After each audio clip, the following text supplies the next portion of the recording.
Bonjour, Gmara de Ta'anit, on est à la page 19b. Alors, on poursuit donc dans notre étude de notre très très longue Mishnah qu'on a citée, et on va donc en fait faire la Gmara en gros d'une partie de la Mishnah nouvelle.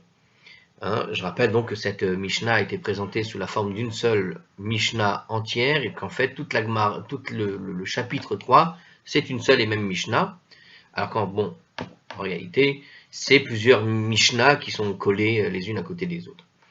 Et donc la Gemara va traiter maintenant la suite, tout simplement. Alors, qu'est-ce que disait cette partie de la Mishnah? Il disait comme ça, Yaredu latsemachim, aval lo lailan. Si les pluies sont tombées pour les céréales, mais pas pour les arbres, ou pour les arbres, mais pas pour les céréales, ou pour les arbres et les céréales, mais pas suffisamment pour remplir les réservoirs d'eau, on élève immédiatement des plaintes à leur sujet. Donc, Artskol a bien intelligemment a tout simplement rappelé la suite de la Mishnah dans le texte. La Gemara ne fait en général que citer les premiers mots de la partie qui nous intéresse. Alors justement, qu'est-ce qu'il nous dit ici maintenant, donc dans la Gemara? Bishlama latsemachim velo lailan. Il est compréhensible que la pluie puisse tomber pour les céréales, mais pas pour les arbres. D'accord? Mashkachatla de ataniha velo atia razia. On trouve cela lorsque une pluie légère arrive, mais que les fortes pluies ne viennent pas. Donc avec l'explication d'Artskol, il nous dit en gros, ce que nous dit la Gemara, c'est que la pluie légère est bénéfique aux céréales, d'accord, elle permet d'arroser la terre rapidement, comme ça, les racines ne sont pas en profondeur, si on peut rajouter un petit commentaire, mais les pluies fortes sont nécessaires aux arbres, parce que la pluie forte, elle va permettre d'avoir plus d'eau d'un coup, et donc ça va aller plus loin dans les racines, et donc c'est bénéfique surtout pour les arbres. Les arbres ont besoin de nourrir, effectivement, d'avoir de l'eau qui qui arrive au moins jusqu'à leurs racines. Alors que si, a priori, une petite pluie légère, il y a que le haut de la terre qui attrape l'eau en quelque sorte, eh bien c'est là que se trouvera les racines de la céréale, et donc c'est bénéfique aux céréales. Alors, donc ce que nous dit la Gemara, en gros, c'est qu'on peut comprendre quand la Mishnah nous a dit que quand les pluies sont tombées pour les céréales mais pas pour les arbres, ou pour les arbres mais pas les céréales. On a vu, c'est dans les deux sens ça existe. Alors, on arrive à comprendre, pour la Gemara arrive à comprendre que la pluie puisse tomber, mécaniquement parlant. Il comprend le cas d'un cas qui concerne les céréales, mais pas pour les arbres. Donc pourquoi? Parce que la pluie légère peut arriver, nourrit uniquement les céréales, et n'arrive pas jusqu'aux arbres, en quelque sorte. Donc il faut des pluies fortes d'accord, pour arriver jusqu'aux arbres. Là, ilan velolitzmachin, mais mécaniquement parlant, si je peux utiliser mon terme à moi, théoriquement, mais comment ça marche à l'envers? Alors non, la ilan velolatzmachim, il comprend aussi, alors bishlama aussi, donc la ilan velolatzmachim, quand il nous dit pour les arbres et pas pour les céréales, il comprend aussi, d'accord? Alors pourquoi il comprend du coup, mécaniquement parlant, il semble comprendre aussi, alors pour ça, parce que peut-être une pluie forte peut effectivement gâter la récolte des céréales, abîmer la terre, renverser, déplacer les plants de céréales, etc. Inonder le champ, comme on dit. Et donc, dans une inondation, effectivement, l'eau va stagner et va aller suffisamment pour nourrir les arbres. Les arbres ne mourront pas d'une inondation, mais les céréales, oui. Tu vois, donc on peut imaginer le cas inverse, effectivement. De atia razia velo atia nicha. Alors pourquoi? Il explique justement, alors dans les termes de la Gemara, lorsque les fortes pluies viennent, mais qu'une pluie légère ne vient pas, la zevelazé, aval lo laborod velo la shichin ou meharod. Donc, j'arrive plus à lire là. Comment il coupe la phrase ici? Je recommence. Bishle malatz machim velo la ilan, mishkachat la de atanicha velo atia razia. La ilan velo yatzmachin, de atia razia, velo atia nicha. Il explique bien, donc c'est ça. Donc il comprend aussi d'une certaine manière pour les arbres, mais pas pour les plantes, pas pour les céréales. Pourquoi? Parce que lorsque les fortes pluies viennent, mais qu'une pluie légère ne vient pas. Donc il y a des grosses pluies qui arrivent. alors, on avait expliqué autrement, hein, quand on avait fait dans la Mishnah. Dans la Mishnah, on avait expliqué qu'effectivement, je crois par le commentaire qui était là-bas, on a expliqué qu'effectivement, bon, les arbres sont plutôt en montagne, hein, par exemple, et les céréales en plaine. Donc, une pluie légère n'arrive pas, et la forte pluie, ben, elle coule directement dans la montagne, etc. Elle va nourrir les fleuves, mais va pas arriver sur les. S'il pleut qu'en montagne, l'eau ne va pas nécessairement passer par les champs. Lazé velazé aval lo laborot velo la shichin velo meharot. Alors, il nous explique ici, on arrive aussi à comprendre que la pluie, alors dans la Mishnah on avait dit aussi, lorsque la pluie sont tombées aussi bien pour les céréales et pour les arbres, mais pas suffisamment pour remplir les réservoirs d'eau, il nous dit. Donc il nous dit ici, on arrive aussi à comprendre lazé velazé aval lo laborot velo la shichin ou meharot. Donc c'est également compréhensible que la pluie puisse tomber effectivement à la fois pour les céréales et les arbres, comme il l'avait dit dans la Mishnah, mais pas pour les citernes et les canaux et les grottes. Donc effectivement, il peut tomber des grosses pluies, des pluies fines, donc tout est très bien, c'est parfait, ça arrose les arbres, ça arrose les céréales, mais malheureusement, la quantité de pluie n'arrive pas à remplir les citernes et les réservoirs d'eau et les canaux, etc. Donc là aussi, on arrive à comprendre qu'il faut donc faire, effectivement, il faut élever immédiatement des plaintes à leur sujet. Ok. Alors pourquoi il nous explique dans la Gemara, Mashkachatla de Atiaraz Venicha, on trouve cela lorsque les fortes pluies et les pluies légères sont venues. Donc dans le cas où tout est arrivé, c'est-à-dire on a bien des fortes pluies et des pluies légères. La pluie légère, c'est celle qu'on attribue pour les céréales, mais qui ne prend pas au niveau des arbres. La forte pluie, c'est celle qui va nourrir surtout les arbres, mais qui n'arrive pas à nourrir comme il convient les céréales. Donc, a priori, il trouve tout ça le normal, il n'y a pas de problème. Mihutova loatia. Cependant, il n'en est pas venu beaucoup. Donc, et c'est pourquoi donc les réservoirs ne sont pas remplis. Donc, il y a eu la pluie forte, il y a eu la pluie légère, ça a nourri les céréales, ça a nourri les arbres, mais il n'y en avait pas suffisamment pour remplir tous les réservoirs. Et là, Hadetania. Mais pourtant, nous dit la Gemara, il a été enseigné dans une braïta qui va ressembler à ce qu'on va dire, écoutez bien. Yaredou la borot, la shichin velameharot, avalo lazé velazé. Donc il existe un cas où il dit, si les pluies sont tombées pour les citernes, les canaux et les grottes, mais pas pour ceci et cela, à savoir les arbres et les céréales. Hein. Donc dans le texte, il te dit lazé velazé, ceci et cela, c'est-à-dire pour le cas des céréales et pour le cas des arbres. Donc il nous dit ici qu'il y a un cas dans la braïta, qui te dit qu'il existe des pluies qui vont tomber pour remplir tout ce qui est citerne, réservoir, grotte, ce qu'il faut, voilà, mais alors, qui ne nourrissent pas les arbres et les céréales. Donc en fait, la Gemara ne comprend pas comment c'est possible qu'une pluie puisse tomber, au fond, et qu'elle va effectivement nourrir et remplir tout ce qui est réservoir, canaux, grottes, donc a priori, ça passe directement dans les réservoirs, mais comment tu peux faire en sorte qu'une pluie puisse tomber et passer dans les réservoirs sans passer par les champs où il pourrait nourrir aussi bien finalement les céréales que les arbres. Donc comment on fait pour avoir une eau qui tombe sans nourrir les arbres et les céréales? Et elle va directement s'engouffrer dans les grottes et les citernes et les réservoirs, etc. Donc, dans quel cas on peut avoir quelque chose comme ça? Achi mashkachatla. Comment trouve-t-on cela?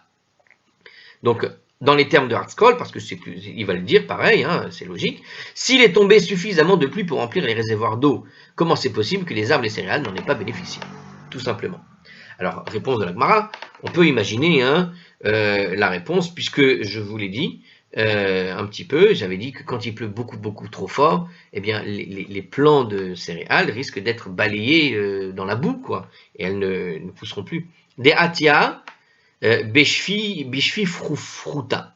La braïta traite d'un cas où les pluies sont venues de manière torrentielle, bien qu'il y ait donc assez de pluie, nous explique Hardskoll, pour remplir les réservoirs, donc bien qu'il y ait eu assez de pluie et d'eau pour remplir donc les réservoirs, ni les céréales ni les arbres n'en ont bénéficié. Les pluies torrentielles, on l'avait vu dans un cas précédent, ça fait partie des catastrophes entre guillemets naturelles pour lesquelles il faudrait prier aussi. C'est-à-dire qu'une pluie torrentielle, c'est une pluie qui dévaste les champs. D'accord, hein, les ouragans, il y a de la pluie, il y a de l'eau, beaucoup d'eau même. Mais il y en a tellement que ça casse tout. Ça casse en tout cas les champs, ça inonde les céréales et ça peut créer le problème de la disette, puisque quand est-ce que tu vas refaire pousser tout? Vous voyez la situation. Hein, on en avait traité déjà de ce cas-là ailleurs. Voilà.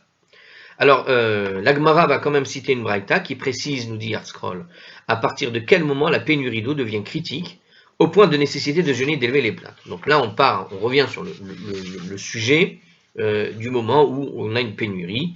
Donc, on sort un petit peu de ce sujet qu'on vient de citer, de la Gemara, de la Mishnah, là, et on revient sur ce problème. Alors, juste un petit truc. En fait, dans un des commentaires que je n'ai pas cité, justement, hein, quand on avait parlé des pluies torrentielles, là il y a cette... Alors, non, on avait développé ce sujet-là, la page 3b, pour celui qui veut savoir. C'est Rachid qui nous le dit. Donc voilà, cette distinction entre pluie légère et pluie forte. On en avait déjà abordé la question, et il me semble qu'en commentaire, on avait expliqué la pluie torrentielle basée sur ce sujet-là, certainement. Donc on fait le ping-pong comme ça, hein. On passe de 19b à 3b. 3b, on a cité 19b, et à 19b, on vous rappelle qu'on en avait parlé à 3b. Alors, il continue. Donc, l'Agmara, je venais de dire qu'il cite une braïta, où on va maintenant expliquer à quel moment la pénurie d'eau est critique. Alors, Tanou Rabanan. Les sages ont enseigné dans une braïta. Matri'in al-ha'ilanot beperos ha-pesach. On élève les plaintes pour la pluie à cause des arbres qui n'ont malheureusement pas reçu suffisamment d'eau au moment de Pessah. Donc quand on arrive à Pessah, alors on avait déjà vu ça, j'ai l'impression, là aussi, hein, bon, on revient sur ces sujets. Alors, je répète, on élève les plaintes pour la pluie à cause des arbres au moment de Pessah. Ça veut dire qu'on est arrivé à Pessah et il n'y a toujours pas eu d'eau suffisante. Alors, en commentaire, il y a 2 commentaires là-dessus. Alors, je vais vous les lire. La Mishnah enseignait que l'on élève les plaintes si la pluie est tombée en quantité suffisante pour les céréales, mais pas pour les arbres. Voilà que cette braïta précise que le moment approprié pour implorer la raison du retard des fortes pluies est Pessah. En effet, à cette époque de l'année, les arbres d'Eretz Israël commencent à fleurir, et un retard prolongé des fortes pluies après la floraison ruinerait la récolte de fruits, nous explique ici le Ritva, et puis même un petit peu le Rambam, etc., etc. Bon. Donc voilà la raison, hein. Tu arrives à Pessah, c'est le moment où les fleurs sortent, et s'il n'y a pas eu de pluie jusque-là, quand les fruits vont naître, ils n'auront pas assez d'eau pour grossir, voire moins de fruits, puisque moins de fleurs, vu qu'il y a moins d'eau pour nourrir l'arbre, moins de réserve. Alors, il continue ici dans le commentaire, dans le traité de Berachot 58a, la Gemara définit le même terme, péros, hein, dans le texte qu'on vient de lire, on a dit ala ilanot bifros ha Pessah.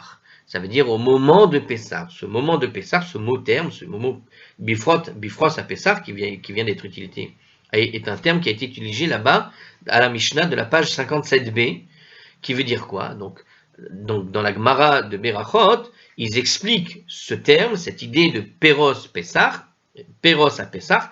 C'est un temps, d'accord, qui débute 15 jours avant Pessah. Donc ceci est reflété par la formulation adoptée par le Rambam, qui est écrit dans les Lichot Aniyot, là-bas, au 2.16. De même, si le temps de Pessah est arrivé, donc en fait c'est depuis Rosh Chodesh Pessah, 15 jours avant Pessah c'est Rosh Chodesh. Donc Péros, Pessah, c'est là où on arrive, vous savez, on sent les périodes quand elles arrivent. Hein. Moi j'aime bien dire, vous savez, quand il pleut un peu comme ça, aujourd'hui en ce moment il pleut là en Israël, on est... enfin, j'ai envie de dire, il pleut au mois de décembre, tu vois. Mais ça me rappelle un petit peu le mois de septembre à Paris. Et le mois de septembre à Paris, ça me rappelait Sukkot. Et j'appelle ça le temps de Sukkot. Hein, je surnomme ce temps, cette espèce de temps comme ça, 17 degrés, pluie, soleil, pluie, soleil, espèce de comme ça d'averse de pluie, et puis ça fluctue de l'un à l'autre, etc. Bon, ça c'est ce qu'on appelle un temps de Sukkot. Moi, j'appelle ça le temps de Sukkot. Il fait pas complètement froid, il fait pas chaud, mais c'est pas l'hiver tel qu'on le connaît, en tout cas à Paris, avec des 1 degré, 2 degrés, tu vois. Mais je surnomme ça le temps de Sukkot. Bon, ce qu'il est en train de dire ici, c'est exactement ça. Péros à Pessah, c'est un petit peu ce temps de Pessah. Vous savez, ce moment où tu sens que le printemps est là, Et puis, dans l'air, tu sens que les gens sont en train de se préparer pour Pessah, hein. Les gens qui déblaient la poussière des maisons, etc. C'est une espèce d'ambiance comme ça, hein. Et alors, c'est ça, Péros Pessah, hein, en quelque sorte. C'est ce qu'il est en train d'expliquer dans le commentaire. Donc, c'est environ 15 jours, il nous explique, voilà, ça débute environ 15 jours avant Pessah, mais c'est l'idée, voilà, c'est l'ambiance de Pessah, quoi. On rentre dans l'ambiance. On n'est pas encore dans Pessah, mais on rentre dans l'ambiance de la veille de Pessah, quoi. Alors, donc de même, si le temps de Pessah est arrivé, ou presque, et qu'il n'a pas eu encore de pluie en Eretz Israël, justement, bon, on revient dans le sujet, alors que c'est le moment où les arbres fleurissent, on élève les plantes et les jeunes, etc., nous disait donc ce commentaire. Donc ce que dit ici la Braïta, hein, on arrive dans ce temps de Pessah, et il n'y a toujours pas eu de pluie, d'accord? On n'a pas encore goûté ce que j'appellerais donc le temps de Sukkot, mais jusqu'à Pessah, eh bien, il va falloir prier, hein, on doit lever les plaintes. Alors, il nous précise encore, en fait, il y avait 3 commentaires. Ah d'accord, il y a un mot qui a été supprimé ici, bon, allez, on va même pas en parler, c'est toujours un peu compliqué surtout à l'oral, de parler de ces trucs-là. Bon, il y a un mot qui est entre parenthèses. Alors, il nous dit comme ça, donc je répète. Il a note Bepros à Pessah. Donc, sur les arbres dans la période de Pessah. Donc, en gros, lorsqu'on n'a pas encore eu la pluie, à ce moment-là, on doit donc élever les plaintes. À la borot veshichin ou meharot, bifros hechag. Alors, hechag, je rappelle en hébreu, c'est toujours une référence, quand il n'y a rien d'autre suivi, c'est la référence à Sukkot. Et il le traduit comme ça, donc justement. Et à cause des citernes et des canaux et des grottes qui n'ont toujours pas été remplis, au moment de Sukkot. D'accord? Donc en fait, on a une période de Pessah où on n'a toujours pas de pluie, puis on a une période à Sukkot où on aurait dû avoir déjà beaucoup de pluie, puisqu'on est à la fin de l'hiver à Sukkot.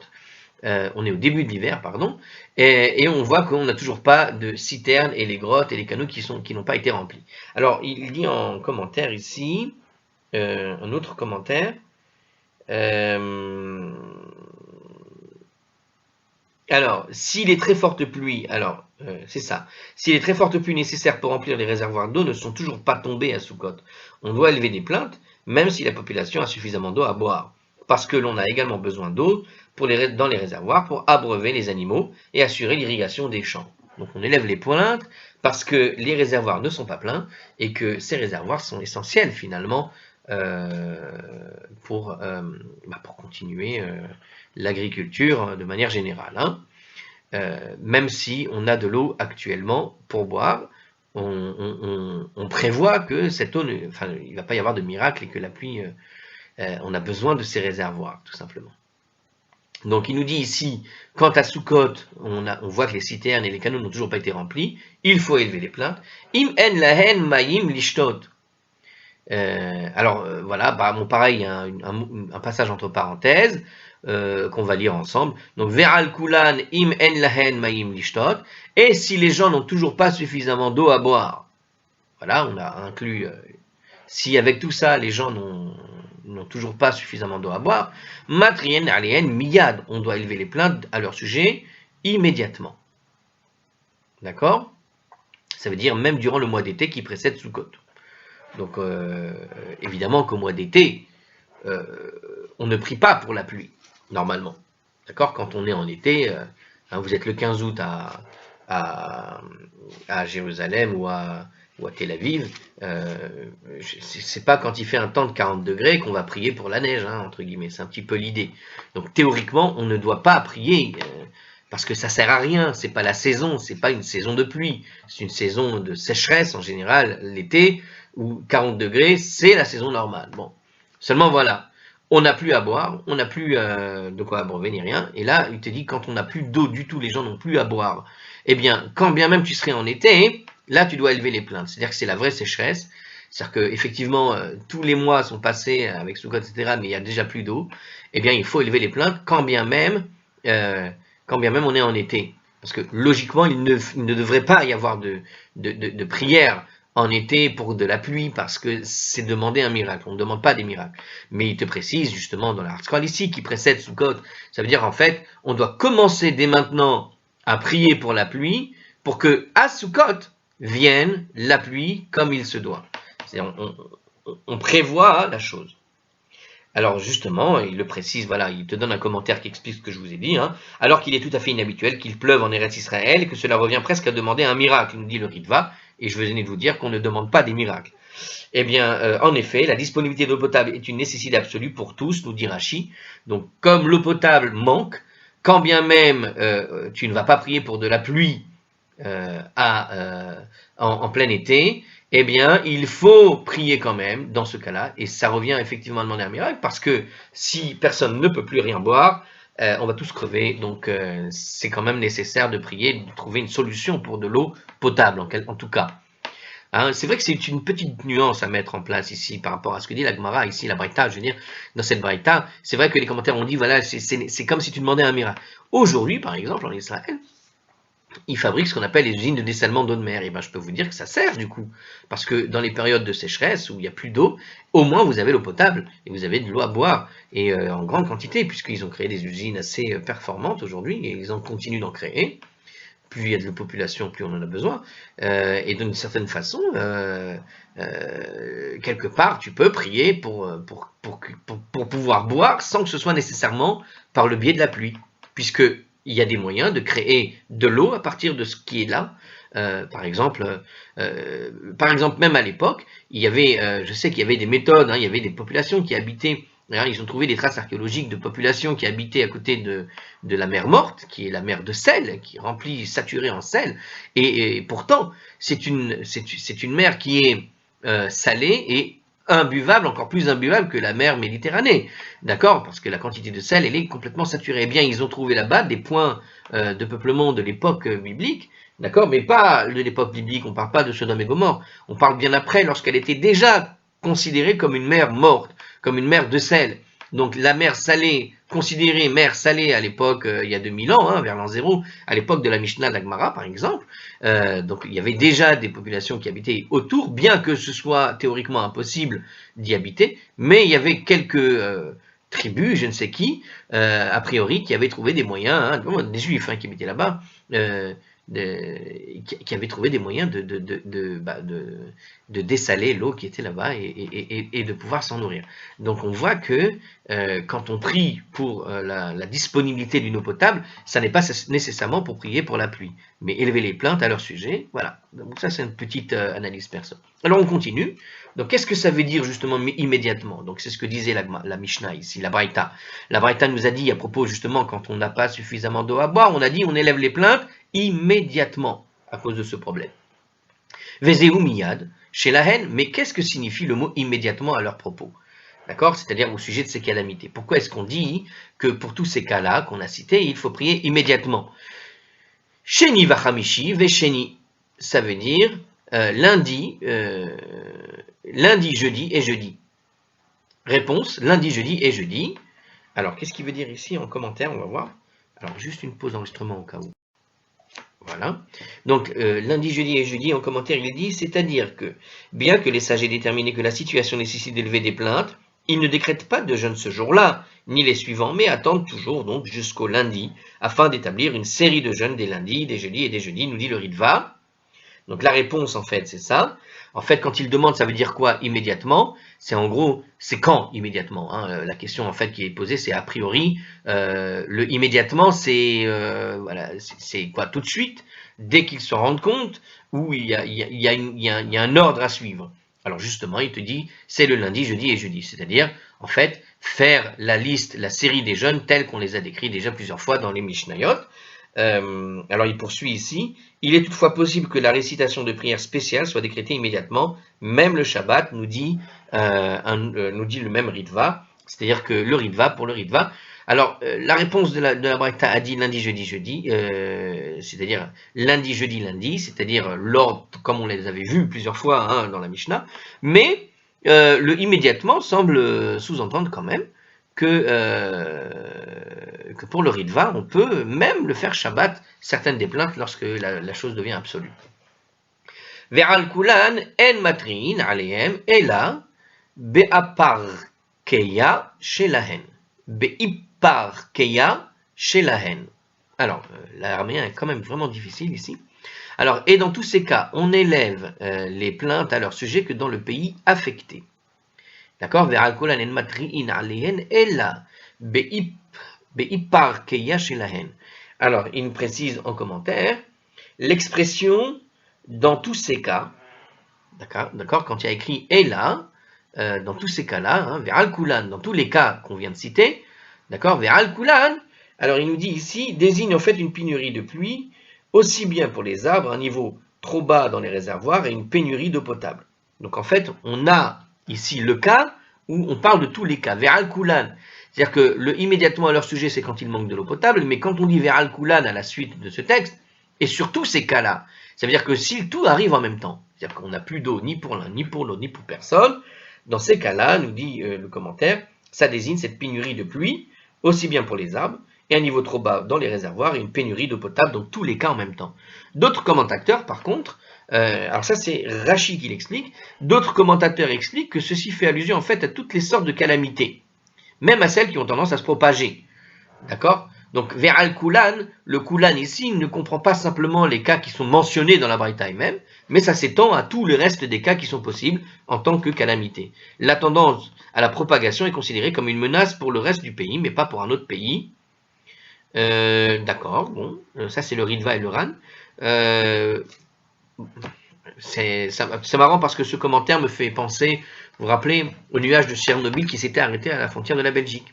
Ça vous rappelez le Tchernobyl dans les années, je sais plus quoi, 80, quelque chose comme ça, quand ça a explosé, il y avait un nuage radioactif qui traversait l'Europe, et puis à un moment donné, tu voyais dans les informations françaises que le nuage semblait stagner du côté de la frontière de la Belgique, il s'étendait sur le Danemark, il s'étendait sur la Suisse, mais elle ne traversait pas la frontière de la France, car la France avait voulait faire payer des droits de douane aux nuages, et les nuages ne voulaient pas payer, donc elle est restée dehors.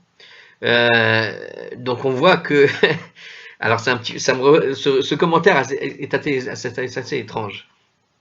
Il considère que la tendance à la propagation est considérée comme une menace pour le reste du pays, mais pas pour un autre pays. Bon, c'est surprenant ce commentaire parce que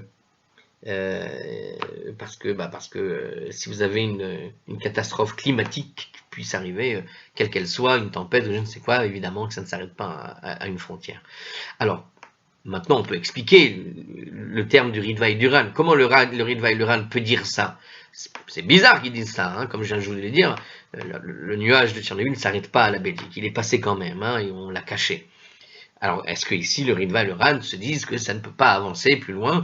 Alors, il faut comprendre qu'un pays, à l'époque, vous savez, on est il y a 2000 ans, les pays, quand les gens se faisaient la guerre s'arrêtait sur les barrières naturelles. C'est-à-dire que les pays, en général, sont fabriqués selon les barrières naturelles. C'est-à-dire vous avez des chaînes de montagnes qui vont faire frontière, vous avez des grands fleuves qui séparent de manière drastique, dramatique entre un pays et un autre, ou voire une mer carrément qui sépare la frontière d'un pays avec un autre. Vous comprenez? C'est-à-dire que ce qui fait la frontière d'un pays, ce sont des frontières liées à des frontières naturelles. Et là, tu peux effectivement te dire, quand tu as une barrière naturelle comme une chaîne de montagnes qui fait une sorte de frontière entre un pays et un autre, et que c'est à ces frontières-là en général que les guerres s'arrêtent de l'époque, on peut très bien imaginer qu'effectivement, pour le Ran et le Ritva, effectivement, la propagation d'une tempête ou je sais pas, d'une invasion de sauterelles, elle peut s'arrêter à cette frontière-là particulière. Vous comprenez? C'est-à-dire que dans leur esprit, effectivement, c'est pas comme aujourd'hui où vous avez vu des frontières. Si vous regardez l'Afrique, hein, l'Afrique a été découpée, on voit des grands carrés bien lisses, bien droits, qui ne correspondent absolument pas à la réalité du terrain d'un point de vue géographique. D'accord? Donc ces frontières sous forme de lignes tracées, c'était les colonisateurs qui ont décidé, voilà, on va faire une frontière ici, on va faire une frontière là, alors que ça ne respecte absolument pas le terrain et les frontières naturelles du pays, ce qui crée beaucoup de guerres et beaucoup de problèmes. En général. Mais à l'époque du Talmud, quand les gens se faisaient la guerre, ils n'avaient pas d'avion, ils n'avaient pas de carte géographique pour dire on va s'arrêter là, là on va faire une ligne imaginaire. Non, les lignes s'arrêtaient là où s'arrêtait le terrain entre un terrain et un autre terrain. Donc les pays s'arrêtent aux frontières naturelles et on peut imaginer qu'une propagation puisse s'arrêter du point de vue de la frontière naturelle. Qu'une épidémie ou autre s'arrête à la frontière naturelle. Alors, parce que ce sont des frontières donc physiques. Bon, vous avez compris l'idée. Alors, je reviens sur le texte de la Gemara, on a fini ce commentaire. Alors, Ve'al Kulan, je répète, alors sur tous ces cas-là, et donc pour certains, on peut étendre toutes les calamités, on élève des plaintes à leur sujet que dans le pays qui est affecté. Voilà. Donc, comme a expliqué effectivement le Rav et le Ran, parce qu'on considère que ça ne va pas s'étendre ailleurs. Donc c'est pour ça que vous avez deux versions. Hein. Celui quand Rashi te dit, par exemple, dans le commentaire, que ça ne concerne que les trois cas qui ont été cités dans la Braïta, que ça ne s'étend pas aux calamités autres comme les épidémies, c'est tout simplement parce que si tu considères les épidémies, le texte parle que du pays qui est affecté, donc le pays qui est affecté, la calamité ne s'étend pas effectivement. Hein. Alors que l'eau, bon, on ne s'intéresse que du pays où on s'y trouve, en quelque sorte. Alors que s'il ne pleut pas chez mon voisin, je ne suis pas en train de prier pour mon voisin, là. Je suis en train de prier d'abord pour mon pays. Bon, on voit la différence. Je ne sais pas si vous avez compris, je ne sais pas si je me suis bien exprimé. Alors, on continue. Askera. Alors, qu'est-ce que c'est que Askera? Et dans le cas de la maladie contagieuse appelée Askara. Askera, traduit Askara, bon, c'est le nom de cette maladie. Alors il précise ici, celle-ci cause, nous dit ici le Meiri, celle-ci cause un rétrécissement de la gorge et provoque des difficultés respiratoires. En fait, cette règle s'applique à toutes les maladies contagieuses, mais il y a une description de cette maladie, le Askara, ça ressemble, alors rétrécissement de la gorge et difficultés respiratoires. Est-ce que ce ne serait pas la peste bubonique par hasard? Ou le genre de maladie qui t'empêche de respirer. Hein. Alors bref, ok. Alors bisman sheyeshba mita matre'in alea, lorsqu'elle cause la mort. Donc pour le cas de la Askara, cette maladie contagieuse, mais qui s'étend, comme on a dit dans le commentaire, à toutes sortes de maladies contagieuses. Si ça cause la mort, on élève les plaintes à son sujet. Donc le Réma et la Mishnah Brora, etc., discutent du nombre de morts qui justifient qu'on élève les plaintes. On avait vu ce sujet, on l'avait vu un peu avant, on l'avait vu dans la Mishnah, je suppose. Alors, Bisman she'en ba mita en matrin alea, mais lorsqu'elle ne cause pas la mort, donc c'est une maladie contagieuse qui va, comme il l'a décrit, c'est-à-dire que par exemple, elle a décrit que ça rétrécit la gorge et ça provoque des difficultés respiratoires. Bon, tu peux avoir la gorge enflammée en quelque sorte, et tu as du mal à respirer pendant une semaine, et t'es pas bien, ok, et puis ça passe, d'accord, il n'y a pas eu de mort, d'accord, donc on a bien une maladie contagieuse, mais qui te rend malade, mais qui ne te tue pas.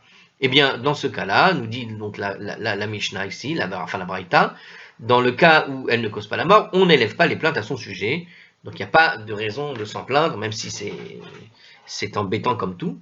Umatrin al govai bechol shehu, et on élève des plaintes à propos des sauterelles govai. Alors, autre cas où il faut élever les plaintes, donc en fait, on voit que ve'al kulan, ça correspond finalement bien à la suite. Hein. On voyait donc les trois cas de pluie, hein, de pénurie d'eau.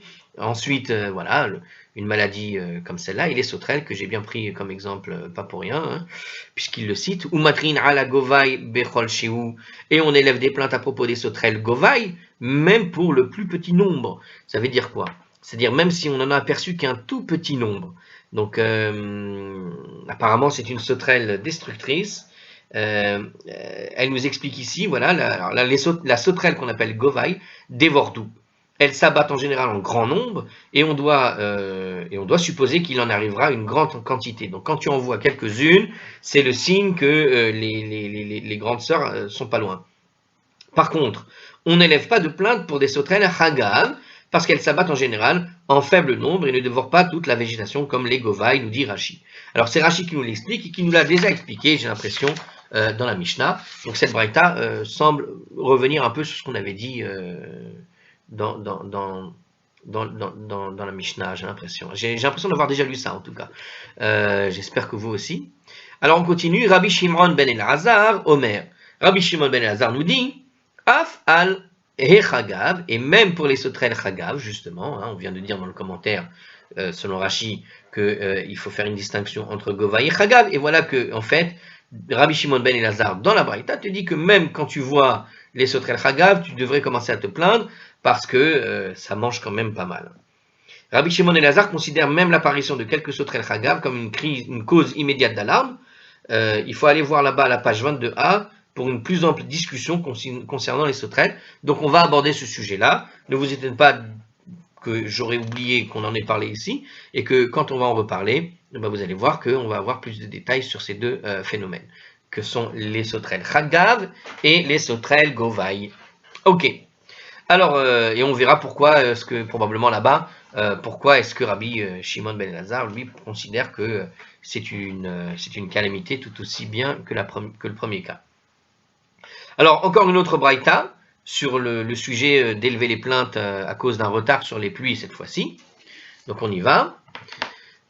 Tanou Rabbanan, les sages ont enseigné dans une braïta, Matri'in al ilanot, on va élever les plaintes à cause des pluies insuffisantes pour les arbres.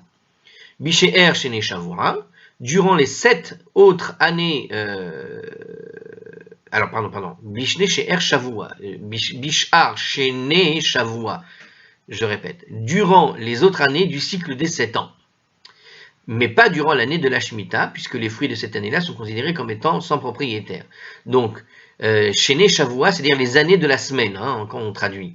Mais quand on parle des arbres, qu'est-ce qu'on appelle la semaine d'un arbre? La semaine d'un arbre, évidemment, sont les années de sa semaine à lui.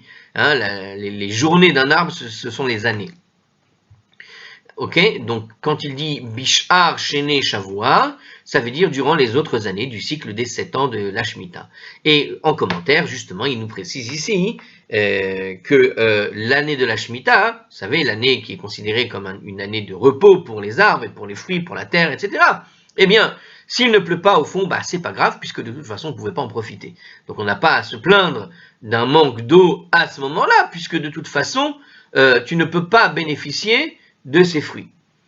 Donc, s'il pleut pas, il pleut pas. Alors, en commentaire, il nous précise encore, donc déjà c'est un premier commentaire, mais en commentaire, il précise toujours, la Torah déclare chaque 7e année, alors bon, le commentaire il nous explique un peu la Shemitah, vous le savez déjà, mais on va le faire quand même. Alors, la Torah déclare chaque 7e année une année shabbatique, la Shemitah.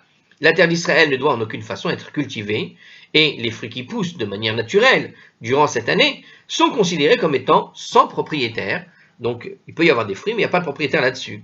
Puisque les fruits qui poussent sont sans propriétaire et qu'ils peuvent être cueillis librement par quiconque, la population ne compte pas sur ces fruits comme principale source de nourriture, mais plutôt sur les réserves accumulées au cours de l'année précédente. Hein, celui qui a fait de la confiture de pommes et de la confiture de tout ce que vous voulez durant l'année, les années avant la Shemitah, et pendant la Shemitah, il mange sa confiture. En fait, en gros, on mange les fruits de l'année précédente. Hein, voilà un exemple de comment on pouvait faire. Par exemple, pour garder ou pour maintenir quelques fruits de la récolte d'avant. Alors, en conséquence, le fait que les arbres, en tout cas, on ne pouvait pas bénéficier et profiter donc des fruits de l'année courante, et donc, quelque part, la conséquence, elle est là. Voilà, en conséquence, le fait que les arbres ne donnent pas de fruits au cours de la 7e année n'est pas considéré comme une calamité, puisque de toute façon, tu ne pouvais pas en profiter, qui nécessite d'élever des plaintes. Puisque, alors c'est pas une calamité, parce que tu as normalement, théoriquement, chaque année de la Shemitah, tu as déjà fait des réserves l'année d'avant précédente. Alors on continue sur les autres cas, hein, voilà, c'est une suite en fait, un petit peu. À la borot, ve'a la shichin, ve'a la me'arot, donc cette braïta nous poursuit et nous dit, voilà donc les plaintes qu'on doit faire. Donc,